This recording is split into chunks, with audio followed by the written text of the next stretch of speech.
Does anyone else have any memories you'd like to share or raise any questions that we probably can't answer? When was the addition built on the front of that that's currently there, the brick on the front? I have the flat roof. I think I said 19, I can't remember dates. Mike, yeah, can you go from the top one, put the top one back on for a second, and now go to, and then go to the third one down, because when you do that, you can see that they actually added to that second one down, third one down. That one, you can see that what they did is they added to the front of the old building. It looks like they brought it out about 15 feet, that's how they lowered it. If you click between those two pictures, you can pick that out. So that was about 1932. That's the old V in the back there, the old roof.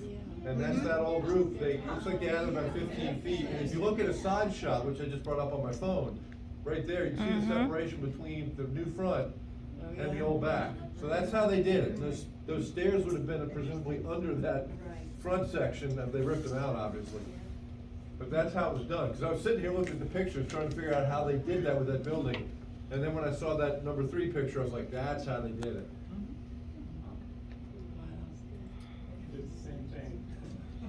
I pulled up Google Maps. Yeah.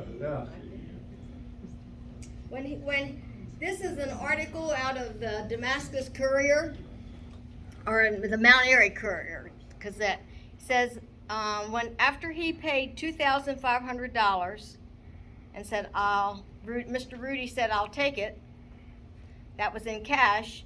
The building had no furnace or toilet. There were many steps leading to the front entrance of the 3-story building. Jones soon determined to lower the structure, eliminating 1 floor in the front steps. You said that. After getting bids, he found a Baltimore man who agreed to do the work in 3 days or less for $280. Wow. But first, Mr. Lewis had to dig a 4-foot ditch all around the building, and it said he did this all by himself with pick and shovel. This is an article that I got my information from. Didn't say who the man was. Didn't say. And this was 1992. So we no longer have our movie theater, but we did have one. Does that answer your question? How many seats? Don't know. That's a good question, don't know.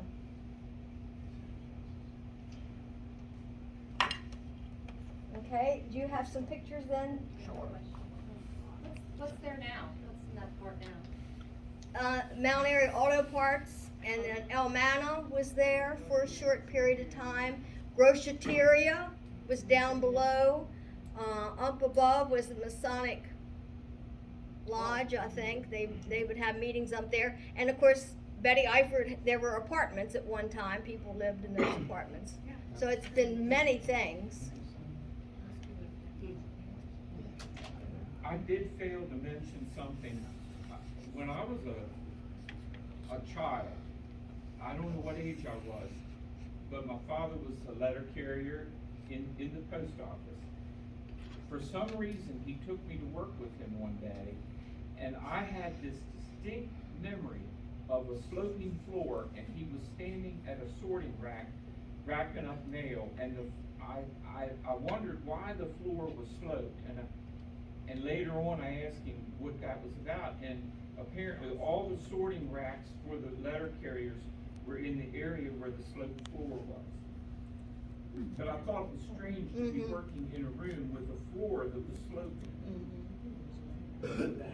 And it was a pretty steep slope, I'm sure. Yeah, and I guess they manipulated the sorting racks so that you could walk sideways without going up and down, like you were with the aisles in the seats. But I remember that. Okay, Mike, do you Oh, want to? I have another one. Okay. Someone mentioned Lash LaRue. Is that correct? Something you did? Lash LaRue showed up at the Drew Theater on stage in a live performance, and he signed a 8-10 lawsuit to my mother, saying he was sorry that she was already taken. And I'm glad that she was.